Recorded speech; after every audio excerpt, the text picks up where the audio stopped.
Cam. This is my beautiful, new and improved 1994 Nissan 200SX Siliva with God's engine. Yes, here it is. So if you have not seen the last video, this is my new 1994 S14 Siliva, which we just got last week. And a bit of a surprise underneath the bonnet, which is awesome for me. I absolutely love that.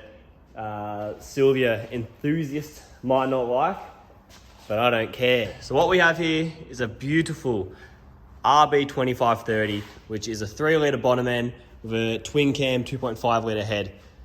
Perfect combination for torque and response, as well as just an awesome overall power build. So that's what we're going to be building. And I have gone and spent a bit of money, as you can see right here. We've got a brand new 45mm external gate from TurboSmart, 535 Walbro fuel pump, some 1000cc, what are they called? KPM? Yeah, KPM injectors, as well as a Tarx fuel rail. We also have, not a brand new, but we have a brand new second-hand Haltech Platinum Plug-in Pro. So it's what we want. Wideband there, which seems to be wired in. So it's got a bit of love that needs to be happening. Just got an eBay spec G3582, which we're not going to run up or take too seriously. We'll probably get that replaced for Hypergear very soon once we can afford it. But before we get into that video, I'll just show you this cool Supra we got here. Done a nice custom intake on it. So if you want to see more things done to this S14, hit me up. I want to start doing some fab work for some customers again, and just slide and post DMs on Instagram and I'll hook you up. Yeah, let's start ripping into this thing, getting the injectors in. Not going to film too much because I've done this before. Blah, blah, blah. Anyway, I am so G'd up. Absolutely love this car. Hopefully you guys enjoy it too. Need to get some spaces for the subframe to drop the engine down, just because I absolutely hate the look of space in the bottom up. I think it is just disgusting. It looks ugly. It makes the car look like it's just been built poorly. I don't know, I just really don't like it. So I believe there's a company somewhere that does the subframe spaces about 25mm, which I believe will drop it down enough, because it hits right in the center, hits about everything else. So yes, we'll start getting these get the fuel rail in, get the injectors. When you do top feed injectors like these, I think they're 3/4 length maybe, they're not quite full length. You have to get these fittings that go into the intake manifold. So what you do is clean it out a little bit. I like to get some petroleum or Vaseline essentially, smear a bit over the seal, slowly put them in. I'll show you what I mean. Scoop a little bit with your finger over the petroleum, just a bit around the seal. Make sure the seal goes past. You don't want to cut it up or anything like that. Perfect, there you go, straight in. So just repeat that 5 more times, then we'll get the injectors and fuel rail on. I was about to start putting the injectors in, and I found this bolt on the back of the forward-facing plenum. That is the epitome of janky. Clearly, like everything else in this car, there's just a lot of things that just aren't neat, which I'm gonna, what, red tape, what the hell? Obviously for the thermos. I think the thermo fans are hooked up to this power in here. Hooked up to the power for the cigarette charger, which I found out the other day because I was trying to get my phone to charge when I was going to take it for a drive, but obviously I got the driveway and I'm like, I'm not driving this thing. It's misfiring too bad. It doesn't run properly. But there's so many things. Like, this is just so messy. Oh my God. Janky ass fuel pressure regulator. Oh, got it in the pin. What a shot. Like this, oh my God. What in tarnation is going on here? Anyway, I don't mind that. At least that's bracketed. The turbo oil line. It's still janky, but it is what it is. Apparently it's got everything for air conditioning, which is sweet as. So I might chuck a belt on there and just double check that it all works. Fan works, I think the heater works. So perfect. Injectors 1 by 1, then we'll work out the spacing.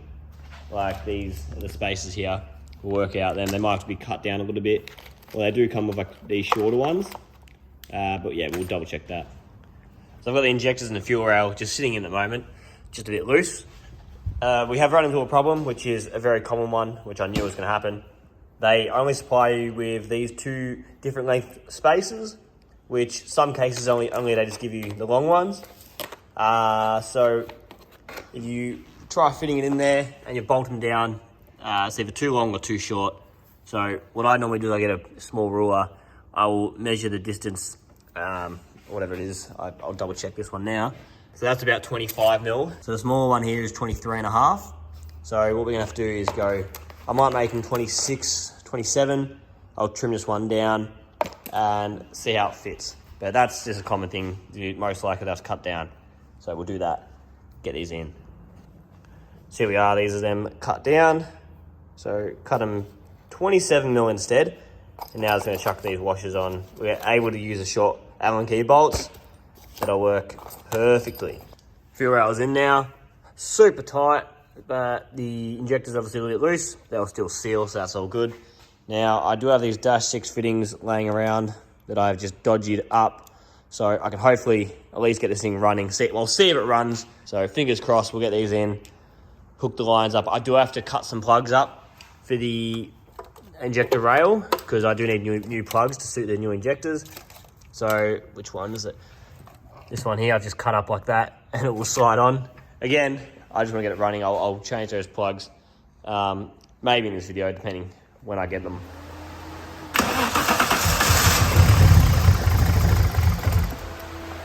Yeah, it runs even worse now.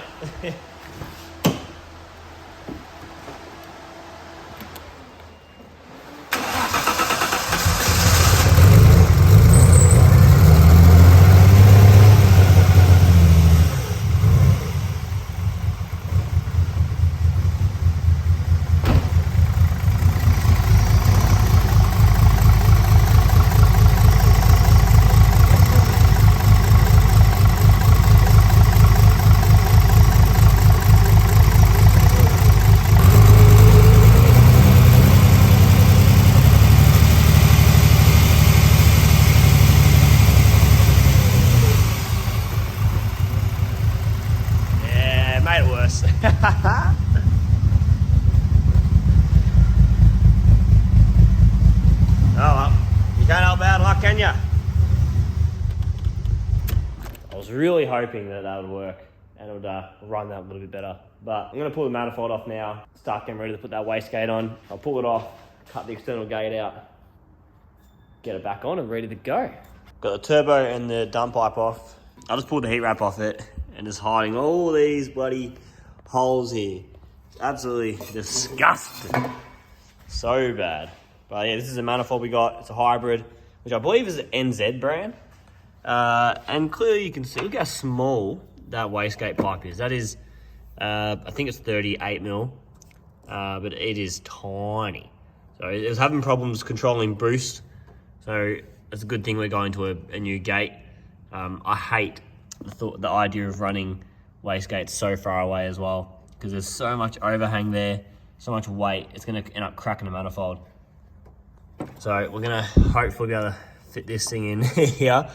Obviously cut it down, but I think we should be able to angle it so it fits in there nicely. Manifold's coming off now. We unbolt it and cut that wastegate pipe off. Alrighty, we have the hot side completely off. Look at that janky ass crap. Oh, it looks so bad.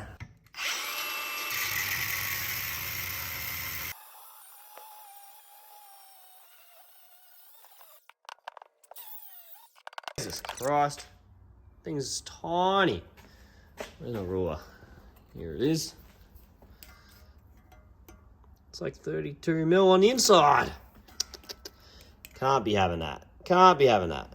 Alrighty, we have done a little bit of modification. I was hoping to try get a new one of these, but I decided I'm going to use it, so I've actually cut it back a little bit. I can actually fit it in now properly, so it's a fair bit away from the firewall, from the strut tower now, which is good. But I'm just disgusted with the cooler piping. So I have decided I'm just going to pull it all apart, and I'm going to pull the front bar off, and I'm just going to do all new cooler piping, because I hate it so much. Pulling all these 90s off, it's all just silicone joiners, which is gross, but it is what it is, I guess. I know what it's like, not knowing how to fab, back when I couldn't fab and having to make do with what you got. It's not easy, but it is what it is, so I'm gonna pull it all apart, get new go alloy. So I'm gonna do 3-inch alloy on the cold side and then 2.5-inch on the hot side, just because that's what I run on my track car. Makes about 400 kilowatts, so this should be plenty. I was a bit worried being a 3-litre, but spoke to Dan, spoke to Dimmy from CPG, and they reckon just do 2.5 that side, 3-inch this side. So that's what we're gonna do. So I'm gonna try to pull this front bar apart without breaking anything, because it's all pretty fresh. I'm assuming that most of the bolts are there. It's got all the tub wheel lining, all that stuff. So I'm gonna try not break anything, break any clips and stuff like that. Let's see how we go. Hopefully get it off pretty easy. All right, I thought I'd just quickly say, Siliva front ends absolutely suck. I hate them. R33s are what I'm used to, and it's so easy. It's bloody 2 bolts there, or 2 bloody 10mm bolts there. There might be a little clip here on the headlight if they're not snapped. Most of the time they're snapped. And maybe 1 bolt here. I think there's maybe 3 actually. This one's got 1 under the corner light here, 2 under the bloody headlights there. Headlight's got to come out. What is this bull crap? I'm over it. No, it's not too bad, but very frustrating when you're like under those screws there, and I'm like, what's going on here? Then I realise and seen all the other bolts, and I'm like, god damn. Anyway, turns a 3-minute exercise into a 15-minute exercise, which ain't too bad, but it's aight. There we go. Front bar is off. And this is why we are doing what we're doing. What is that bullcrap? Blow-off valve bullshit. No one wants that. So I got the cooler piping out. I'm definitely glad to get all this janky stuff off. Well, I've actually put the silicone joiners elsewhere. But there was like 4 silicone joiners on this one side. I'm not too sure what I'm going to do here, because the guy who built this or whatever has cut a hole through the battery tray, which is going to be a real pain in the ass to get for engineering. Plus there's a hole here which is being cut, so I'm a bit screwed in that sense.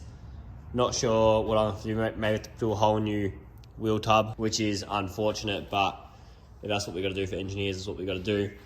But I wanted to run 3-inch, like I was saying, through on the throttle body, but this hole is going to be too small. I could open it up, but I'm not too sure what to do. If I run 2.5, I could possibly go down past the caster bracket to do like no holes, but I'm not sure. I think I might just go to a 2.5-inch, like do a reducer here to 2.5-inch to make it through that hole. And then this one here, the hole that was used is here, but that's only about 2.2-inch. So I might have to use this other hole here, which isn't a big deal.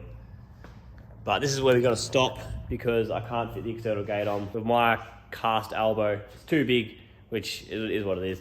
So I'm gonna have to stop here. We'll come back in the next couple of days once I've ordered some new material. Hopefully start doing the cooler piping and doing the external gate on. So that's cool. See you guys in a minute. Alrighty, so we have the manifold all done now. I ended up going to pick up a new proper elbow. So I've actually got a 45mm inner diameter elbow now, which looks so much better and so much more room. But gave it a lick of paint, which I think looks pretty average. It's not too bad. I think I mentioned in most of my videos every time I put a turbo on a car, but if this is your first video, I always match port my exhaust manifold to the turbo housing, because it's a bit of a restriction. Normally the inlet to the turbo rear housing is smaller, so you just drop this on there, mark it out. I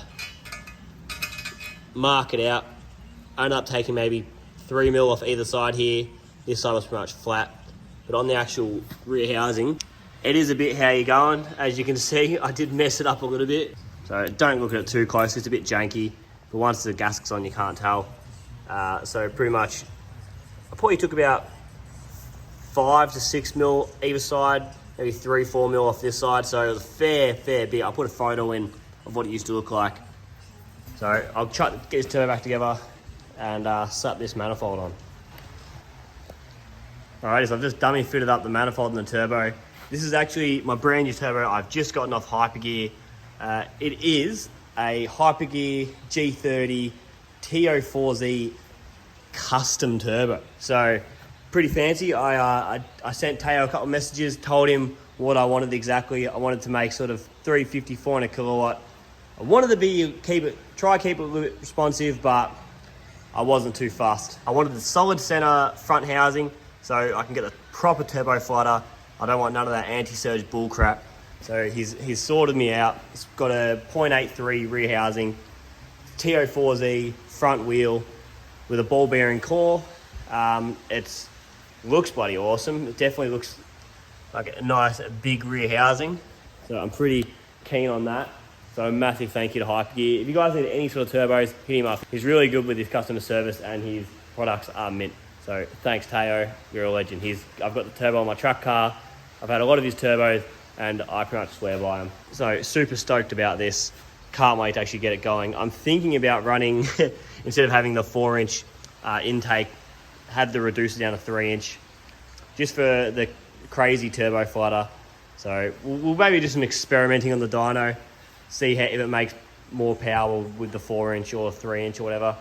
We'll see what happens. But now moving on to this, I'm going to work on a customer's car, so I might not be able to get back onto this for a little bit. So we'll see you in a moment. Some of you might remember this R34. This is actually one of my customer's cars / mate. He's sort of become a mate now. Been doing a lot of work on this stuff. I plus T converted it, link ECU, all the good stuff. Then ended up going high mount, G30, 6 boost, forward facing, ARP head studs, all of the good stuff. But he is going all out on this thing. So it's a 34 GT, so NA non-turbo. And we've obviously done the plus T conversion on the Neo, on the DE Neo. We put a turbo gearbox in it. It does have 5-volt rear shafts. So now it's got sort of the drivetrain that will handle power. The thing makes 320 kilowatt. And what we're doing is we're actually pulling the motor out, stripping the entire engine bay. He's sending it off to DT panels in Cheltenham or Clayton. I can't remember exactly where they are. And he's doing a full Z-tune body kit. He did say, his son did say he likes me film it, so hello Vic and Jordan. I think thanks for me film it, bit of extra content. So yeah, gonna rip the motor out, maybe do some small engine mods, but yeah, gonna go all out, respray engine bay, make the thing look immaculate. I won't say what colour it's going, but this thing might just appear here and there. So just a bit of background, bit of a story. Yeah, anyway.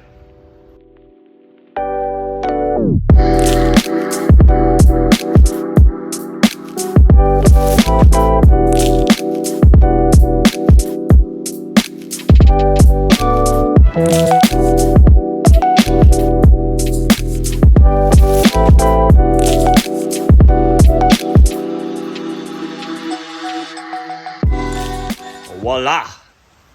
Got the engine out. So the easy part is now done.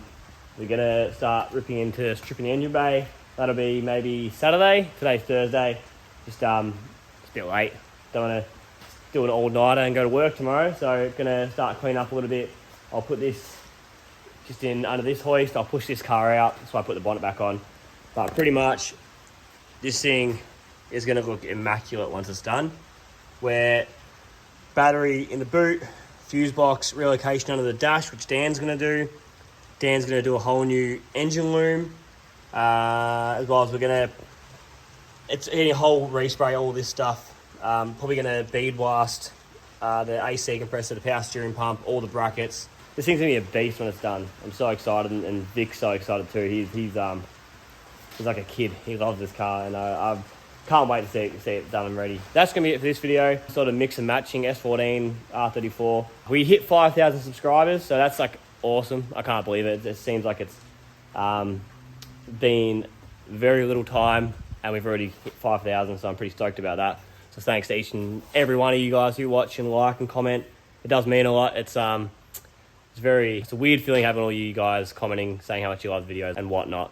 So big thanks to you guys. I wanted to do a 5,000 subscribers driveway skid like every other YouTuber that does it. But I don't have any running cars, so I cannot do that. The Navara might, but I don't want to ruin those tires. So I'm going to insert some old clips that I found from my first ever burnout when I was 16, I think, my first car. Well, sort of my first car. It was a car that I was going to buy and I ended up not buying it. Still done a burnout in it, so that's pretty funny. It's a crack up. I watched it and I couldn't stop laughing because it was so embarrassing. But then I have a few more that I can't seem to find. I'm going to try to find them before uploading this video, where it's in my old black 33 coupe. which now has 500 kilowatt, which is pretty cool. Barney actually done a burnout as well as her first driveway skid. So I need to try to find them because they're a crack up. So anyway, hopefully you guys enjoy these quick little burnout vids. Hope you guys enjoy the content. Hopefully we can get something done on the S14 ASAP. I think that's what I'm going to focus after I get this engine bay stripped and this car's out. I'm going to try to bring my 14 in and get that finished. Thank you guys for watching. Hope you guys enjoy it. Leave it a like. Subscribe if you want to. And I'll see you guys in the next video. Bye! That was a bit of a Mike Wake reference. Anyway, see you guys.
Mm-hmm.